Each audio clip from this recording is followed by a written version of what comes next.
Yes mga mami ko, share ko lang sa inyo yung bagong labas ni Sip to Glow. So, meron silang bagong product ngayon. So, ito siya.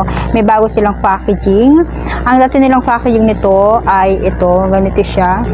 Pero ngayon, bago na yung packaging ni Sip to Glow. Sip Biotics, 56 billions probiotics milk. Meron siyang flavor na fruity milk. Timplahin na natin siya. Powder siya mga mami ko ha. Napakadami niyang benefits. Gustuhan ko tong product na to kasi nga sobrang effective niya sa akin. Alam niyo naman ako, talagang beauty product talaga yung mga ginagamit ko at talagang binoblog ko dito. At talagang sobrang nasarapan ko itong Sip to Glow kasi nga sobrang sarap niya. Ito lang yung collagen drink na pampabeauty na nagustuhan ko talaga. Lalo na itong mga mami ko. Kung hindi mo nyo pa natatry itong Sip to Glow, itry nyo na to. Napakaganda nito. Napaka-effective niya. Anti-aging. Yun, meron siyang antioxidant. But anyways, ito yung ating pinag-uusapan ngayon. Sinabi ko lang sa inyo itong mga product ni Sip to Glow kasi nga sobrang ganda nito sa katawan natin. At effective siya at saka FDA approved siya mga mami ko. Ito naman sa isang kahon nito mga mami ko ay meron kang 28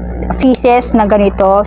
Gagawin ko siya ng another videos about dito sa mga benefits na makukuha nyo dito kay Sip Biotics. So, okay siya. Wala siyang lasa. Hindi ko alam kung tama yung pagtimpla ko. Okay siya mga mami ko.